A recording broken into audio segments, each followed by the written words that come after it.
samping saya ada Sakti dan yang lagi ada. Adapun tujuan kami kemari Pak untuk melakukan sebuah ini riset sebuah penelitian tentang sebuah peran guru BK dengan konseling terhadap kesulitan belajar yang dialami berdasarkan ini. Jadi sebelumnya sebuah ucapan terima kasih Pak telah meluangkan waktunya. Ada beberapa pertanyaan Pak ke depannya. Yang pertama Pak, apa hubungan atau keterkaitan dari bimbingan konseling terhadap kesulitan belajar yang dialami oleh peserta ini? Oke, jadi terima kasih atas kedatangannya mahasiswa yang Parepare. Jadi di sini Universitas Negeri Parepare. Kebetulan kami juga selaku guru BK di sini. Guru BK ya kelas 1, dan di sini ada tingkatan, ada kelas 1, ada kelas 2, kelas 3. Ya, saya yang kelas 1 yang saya pegang.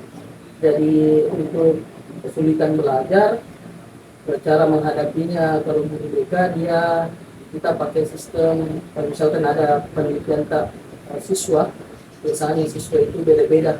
Ada yang malas belajar, ada yang rajin datang tapi tidak tinggal di mengganggu teman-temannya, ada yang betul-betul bolos. Jadi kalau caranya yang tiga ini berbeda cara menghadapinya. Misalkan kayak yang malas belajar, jadi yang malas belajar dipanggil, ya kita panggil. Kenapa dia malas belajar? Karena ada beberapa faktor biasanya yang mengganggu anak-anak untuk malas belajar atau kesulitan belajar.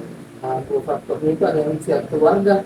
Jadi biasa itu keluarga berpengaruh itu kesulitan belajar anak-anak. Sering jadi marah di rumah, tidak ada pengertian orang tuanya, jadi mereka malas. Apalagi yang bolos, biasanya itu yang bolos, untung belajar, dipaksa pun belajar tidak mau pasti, karena begitu.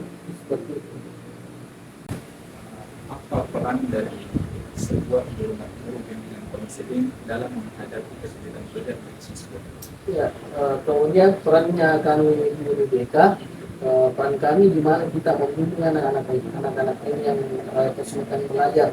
Jadi kita pantau terus, jika ada salah satu siswa yang memang kesulitan belajarnya sulit untuk diatasi, jadi kita selaku guru BK memantau kegiatan apa yang dia kerjakan selama di sekolah. Dan kita tidak pantau di luar, karena di luar kan beda lagi ceritanya. Jadi dia tepatnya orang tua. Jadi pemantauannya kita lihat berapa kali dalam seminggu dia masuk sekolah. Nah, kemudian kita lihat lagi tugas apa yang belum selesai. Jadi kalau misalkan dipanggil pasti lagi tugas apa yang belum selesaikan menghadap sama guru yang bersangkutan atau menghadap ke guru mata pelajaran. Jadi kita bimbing anak-anak, dipanggil, bimbing, kemudian kita arahkan lagi. Kalau misalkan dia memang malas belajar atau kesulitannya belajar terganggu, kita panggil dia suruh belajar di ruang ini. Jadi misalkan ada anak biasa itu, malas betul belajar di kelasnya, malas kerjakan tugasnya. Jadi kita panggil itu. Jadi setiap kali kita panggil, pasti kita komunikasinya sama orang tua. Jadi di sini bukan saja perannya guru BK, tapi perannya juga orang tua. Kita mengetahui peran dari guru BK Pak dalam menghadapi kesulitan belajar yang dialami oleh peserta didik. Apa tindak lanjut atau upaya yang dilakukan oleh guru BK? Jadi kita tindak lanjutnya atau upayanya kita.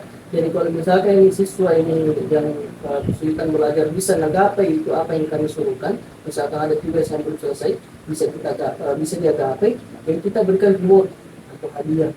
Apalagi ada pelajaran tertentu misalkan kayak IPA, matematika, kan tidak berjalan, ini malas ceritanya, sulit untuk napahami. Tapi kalau bisa napahami dan kerjakan semua tugasnya, tidak diberikan reward. Dalam proses tindak lanjutnya Pak, dalam ranah bimbingan konseling ada Pak teknik-teknik yang dilakukan oleh guru bimbingan konseling? Kalau teknik khususnya sih tidak ada, tapi kalau teknik seperti biasa guru-guru BK, paling tekniknya kita adalah memantau kegiatan siswa ini, baik di dalam kelas maupun di luar kelas. Di luar kelasnya seperti di kantin, biasanya dia kemana, atau kita pantau dia sering terlambat atau tidak.